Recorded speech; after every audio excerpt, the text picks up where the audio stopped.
ازيكم يا جماعه؟ النهارده هنعمل عدس. عندي عدس مغسول هنزل بيه كله.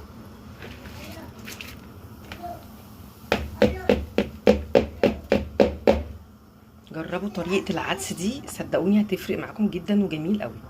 في شويه تكات كده بنحطها على العدس عشان العدس يبقى شكله وطعمه كمان جميل. عندي طماطمايه مقطعه وشويه جزر مبشورين كده. كل حاجه موجوده في قلب الحله. الحله عباره عن ايه؟ نص كيلو عدس، ميه مغليه الاول. بعد الميه ما بتغلي بننزل بالعدس مغسول ومتنقي وتمام. وبعد كده بننزل بطماطمايه متقطعه وجزر مبشور. بنسيبهم شويه كده ونقفل عليهم، نهدى ونرجع تاني. هنا خلاص العدس استوى.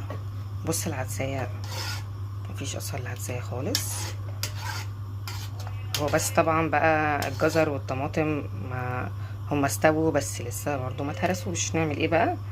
لو عندك هاند بلندر اضربيهم هما وسخنين دلوقتي عادي، لو الايد بتاعته استانلس، او يا اما تستني يبرد وتضربيهم بالخلاط. انا عندي هاند بلندر فهضربهم بالهاند بلندر وانجز وقتي يعني. كده تمام اتضربوا بقى حلو. انا نسيت اقول لكم ان هو بيقعد على النار. هو بيقعد على النار نص ساعه، ساعه الا ربع، لغايه لما يستوي ويبقى كده. انا كده ضربته بالهاند بلندر. ممكن تضربيه بالخلاط، تضربيه باي حاجه تانية موجوده عندك. ده شكله. احنا دلوقتي هنعمل انا في توم مفروم هحمره وهعمله عليه هوريكم. انا عندي هنا توم. التوم ده توم مفروم، وانا بحب اعمل العدس بصراحه يبقى بزيت مش بسمنه. في ناس بتحبه بالسمنه، كل واحد على حسب ما بيحب. اهم حاجه ان التوم ما يبقاش قليل، لان التوم هو اللي بيعمل طعم للعدس. هنا التوم احمر خلاص. بص شكله بعمل ازاي.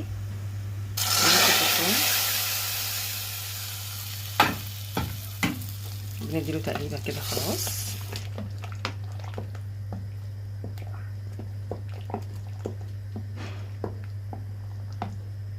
عايزه اقول لكم هتاكلوا شويه عدس مفيش زيهم، ودوقوهم كده وقولوا لي رايكم فيهم.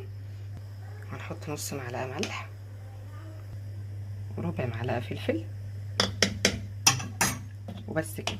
وكده اقدر اقولك تاكلي شويه عدس مفيش زيهم. ممكن بقى تاكليهم مع رز هيبقى جميل، تاكليهم مع عيش محمص، تاكليهم مع عيش شمسي كده وحاجات جميله. لو عجبكم الفيديو بتاعي اعملوا لي سبسكرايب